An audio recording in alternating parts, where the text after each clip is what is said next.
All right, guys. Day one of free agency is over, and there's a lot to talk about.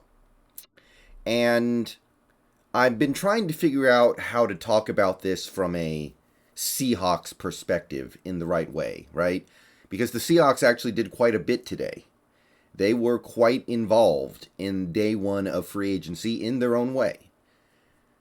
And despite the fact that they have now made several moves, I still don't know what the plan is. And that goes to the main issue I have with the offseason as it stands right now. And there's plenty of time for this team to do other things that will indicate what the actual plan is. But for the moment, I look at this team and I ask, what is the plan? So we signed 4 players today, re-signed all of them. All of them were re-signings. And I'll get into what that might imply a little later, but let's talk about this. So, Sidney Jones, I'm going to knock this one out of the way real quick. This is a win. This is a W no matter what, to me. Honestly, I would have liked to have gotten him on a 2-year or even 3-year deal because I have a feeling this guy's going to break out and be way more expensive next year. But Sidney Jones, to me, bringing him back if you're rebuilding is fine. Bringing him back if you're reloading is fine. Bringing him back, whatever you're doing, is good. And getting him on a 1-year, $3.6 million deal, I consider that to be some good value. Now, I kind of would have preferred to get him on a 2 or 3-year deal just because I just feel like he's going to have a good year. But if I'm wrong, then this deal gives you maximum flexibility to just move on from him and owe him nothing after 2022. So this signing is an unmitigated win. And, well, another signing that we made, I'll knock this one out of the way real quick as well, is an unmitigated L. This is an L right here. So Will Dissly gets 3 years and, wow, $24 million. 3 years, $24 million. I spent all day watching Twitter, waiting for somebody to say, oh, no, we forgot the decimal point. But no. This is an unmitigated L. No matter what we're doing, no matter what the plan is, this is bad. Okay? It doesn't matter if you're rebuilding, reloading, whatever. This is bad. And I know some people are going to say, well, really, it's 2 years, $13.5 million because we're definitely going to cut him before he gets the last $10 million. I don't care. That's still bad. That's more than $6 million a year for a blocking tight end. Is this really the way to spend your money right now, Pete? What the heck? So, anyway, Bob Condota breaks down the cap hits here. The first year, 4.5. Honestly, to me, I don't, unless the cap is about to blow up, I don't see Dissly as being a player worth $4.5 million. I don't. I see him as a player who's worth maybe $3 million tops. Good blocker, but all these people who are acting like he's a great blocker, I don't see it. I see a good blocker. Good hands, although he is starting to drop the occasional pass. He's not exactly Larry Fitzgerald in that regard. He had a couple drops over the last few years, which actually matters because he doesn't get targeted that much. And he's a good route runner, but he has no athleticism. I don't understand it. And you look around the league. CJ Uzoma got the same deal that Dissly got. I know it's not exactly the same because Dissly has no guarantees in the final year and he'll definitely never see that money. But the fact that they're even in the same sentence, I truly don't get it. And the only justification I've seen from some people is, well, we didn't use him very much when we had Wilson because Wilson doesn't use his tight ends. Maybe. But why would you pay him on the assumption that he's going to be better with a different quarterback? Why don't you make him prove that's the case and then pay him? Why not give him a 1-year, 1.5 to 2, 2.5, 3 at most $1 million deal and say, okay, prove it. We'll pay you next year if you have a good season. Because you can't tell me anything he's done over the last couple years is worth anywhere near this amount of money. So, yeah, this is an L. I can't spin this. Honestly, I'm not even mad at Pete Carroll for this. I'm scared of him. Like, I don't know what he's going to do next. I am terrified of that dude right now. If he's capable of this, he's capable of anything. But those two signings, pretty easy to translate. Sidney Jones is a win. Will Dissly is an L, no matter how you slice it as far as I'm concerned. And we lost Jamarco Jones to Tennessee. Somehow he got almost $6 million over 2 years. Don't know how he pulled that, but hey, good for him. But I didn't even really want to bring him back for the veteran minimum because he can't stay healthy. So no beef there. That's fine. I got nothing really to say about that. But then you have the other two things we did. Actually, the first two things we did today. And I'm trying to make sense of these moves because with both of these moves, there are positives and negatives, right? I can defend these moves and I can bash these moves in equal measure almost. But the real problem that I see is what is the plan here? So Quandre Diggs gets 3 years, $40 million, basically 13.3 a year. Didn't get to test the market really because he got re-signed an hour into legal tampering. Very unlikely he actually got to test the market. So, first of all, if you're going to let the dude get all the way to the first day of legal tampering, why are you then giving him a bag? You can't tell me he was going to get much more than this in free agency. So, I don't know why you wouldn't let him go test the market a little bit here. Like, you got all the way to the finish line. Why'd you swoop in and grab him off the track before he crossed the finish line? Yeah, you run the risk of losing him, but we're talking about a pure zone safety who is relatively one-dimensional in his play, who just broke his leg, or what? Yeah, it was his leg, right? Yeah, he broke his leg. You're telling me there isn't a pretty decent chance that he doesn't get the money he thought he was going to get and he has to come back and get 3 for 30? 3 for 33? So I don't know what's up with that. And that kind of goes for the other players we signed today, by the way. I don't think any of them were super hot commodities. But, so you got Quandre Diggs, about to turn 30, just broke his leg. Now, look, and this goes for both players I'm about to talk about, Quandre Diggs and Al Woods. They are worth this money. Quandre Diggs, based off the way he's played the last 2.5 years, is clearly worth $40 million. Al Woods, based off what he did last year, is clearly worth $9 million over 2 years. But are they going to be worth that to us? So Quandre Diggs, is it reasonable to say that he's going to be viable in the NFL as a really good safety in 3 years? Maybe. It's been done. It certainly didn't happen with Earl Thomas. That guy was basically out of the league when he was at an age not too far away from where Diggs is. But you look at a guy like McCourty. He's still doing it, and he's like 35 now. So, could go either way.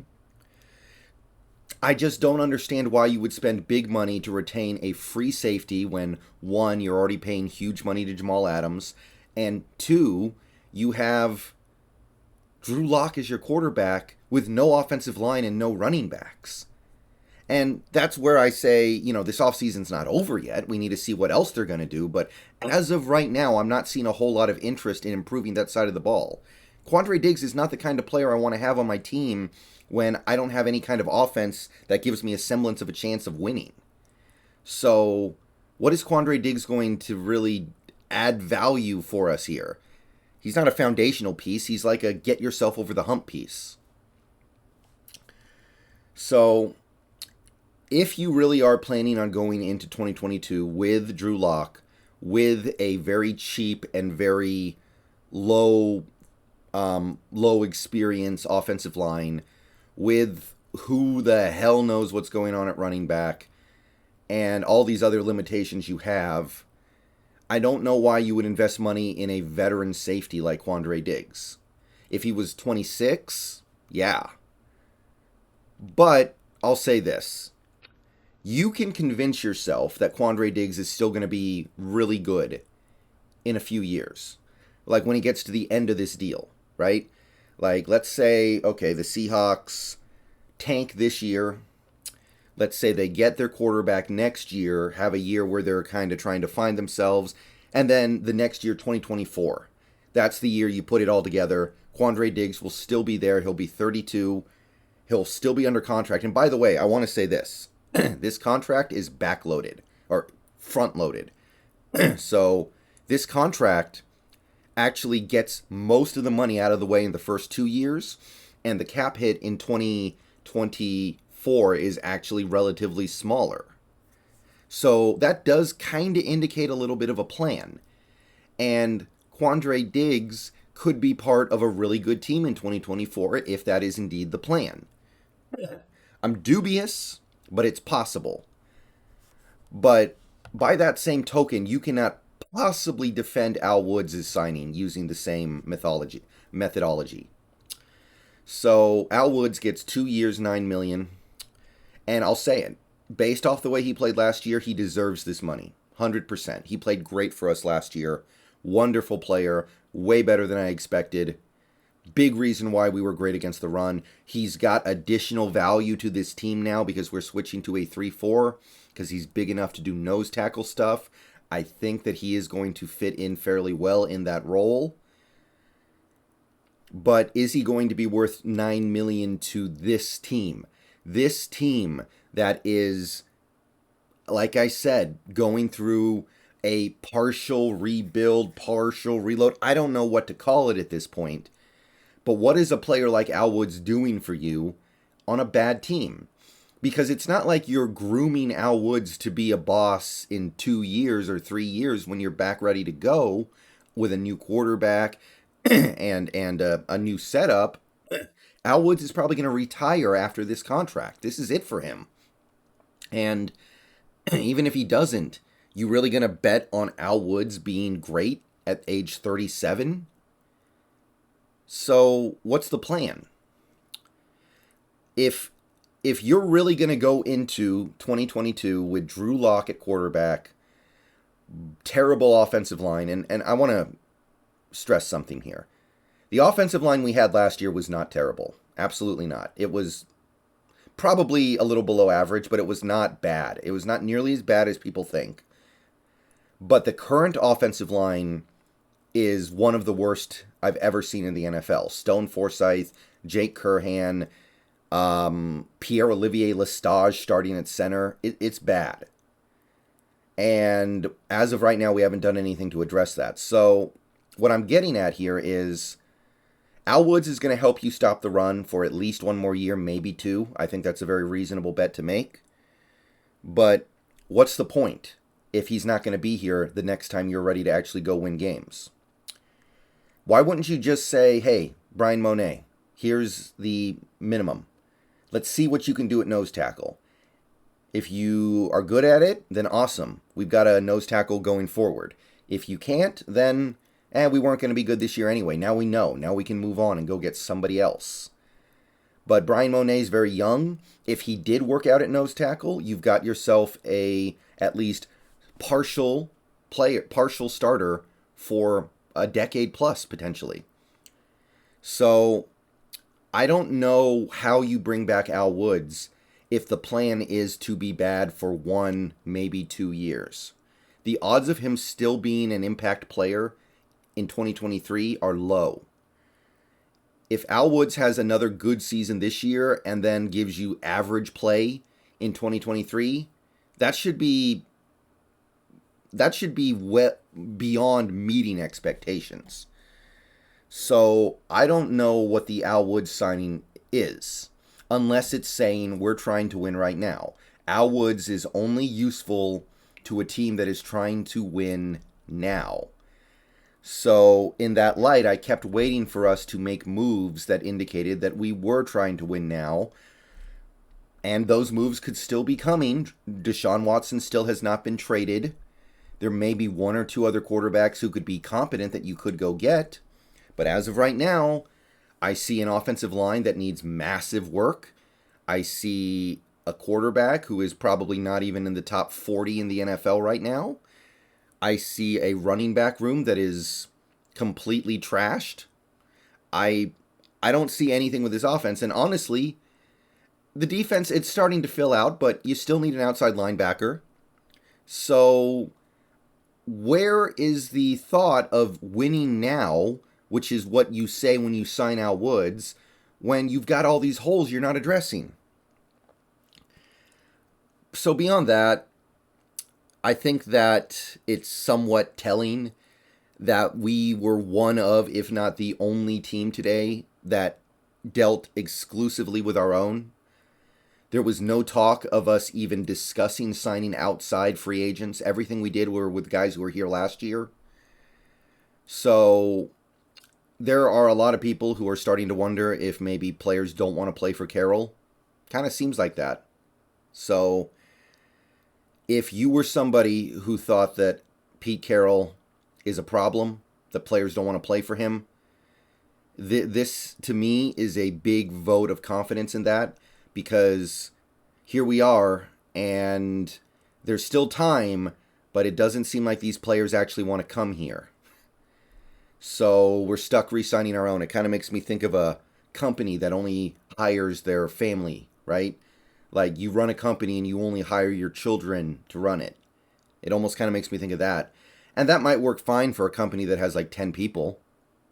Maybe not even. Maybe it would have to be like 5 people. It's a little mom and pop store. And you only hire your family to work in it. But the Seahawks are not a mom and pop store. They are a Fortune 500 company competing with 31 other Fortune 500 companies. And they are all hiring anybody who can help. And we're apparently only hiring from within. That's kind of what it feels like. So there's that. There's the Deshaun Watson stuff, which we don't know what's going on there right now. But there was a lot of talk today that Watson said he did not want to come to Seattle and would shoot down any trade. We don't know if that's true yet or not. We need some time to figure out what's going on there. But I think that what you're looking at is an indicator that this team is very dysfunctional right now. Maybe he doesn't want to play for Pete. Maybe he doesn't want to play for a franchise that gives $8 million a year to a blocking tight end. Maybe he doesn't want to play for an organization that doesn't treat their players right in his mind. Like the Bobby Wagner stuff is probably looming in his mind. It's hard to know. It's hard to know what's going through his mind. But if it is true that he is willing to play for a team like the Panthers, a team that they don't have a great offensive line, they don't have great pass catching options for him, they have a terrible coach as of right now. I mean, Matt Rule is atrocious. And they're not going to have a very good defense if they give up Brian Burns for Watson. So the fact that he would rather go there than come to Seattle should tell you that there's something going on here that we can only kind of generally get the sense of, but can't really put our finger on. So, yeah, I'm just confused as to what the plan is here, because honestly, right now, my sense is that the Seahawks think that they can win in 2022 with Drew Lock at quarterback. And they're probably going to address the offensive line with cheap guys and rookies, and maybe they'll address running back. Maybe they're waiting for Penny's asking price to come down a little bit, and they're going to bring him back, and then they'll get another running back in the draft, which is fine. And they think they can win with that. That's the sense I get right now. They think they can win with Drew Lock at quarterback. You know, earlier this offseason, one thing that Pete said about the defense was that he had gotten arrogant on defense, believing that he had the best players and could just keep things very simple and they could win. And they did. They definitely got arrogant. They got arrogant on defense, and he said that was going to stop. I don't know what to call this other than arrogance on offense, to think that, oh, we're going to find ways to win games with Drew Lock. If you like Drew Lock, okay, but you're going to bet a season on him when you're trying to win? You're not going to take a flyer on him in a lost season anyway? People are going to try to compare 2022 to 2011 or 2012. People are going to say, oh, well, we're trying to build the team before we get the quarterback. I have to push back on that theory when we're re-signing guys like Diggs and Woods. But Drew Lock has had a few years in Denver to prove that he was the guy, and everything he showed in Denver was pretty bad. There are excuses for that. You can definitely give him a pass on some of that. But the odds of Drew Lock becoming a franchise quarterback in the NFL are low. Very low. 10 plus years ago, when you went into that offseason, you went and got Matt Flynn, and you had reasonable reason to believe Matt Flynn would be good. Now, Russell Wilson fell into your lap, and maybe that's what we're depending on this year. We're like, okay, we're going to bring back our veterans that we like Al Woods. We're going to bring back Quandre Diggs. We're going to bring back these guys we like on defense. Going to give Disley a bunch of money because we can go get a rookie quarterback. But you don't know who you're going to be able to get. There's talk that Malik Willis might go at number 2 overall. You might not be able to get him. You don't know if you're going to get Matt Corral. You don't know if you're going to get Carson Strong. So you can't just assume that you're going to get that guy, and then you can't just assume he's going to be worth building something around. So to me, this day was full of mixed messages from this team. These signings tell me they want to win now, but the state of their offense tells me they're giving up on the season. All right, that's about it. I could say a lot more, but I'm going to cut it there. We'll do it again tomorrow, and we'll see if things change. But as of right now, I'm just a little confused. See you guys later. Go Hawks.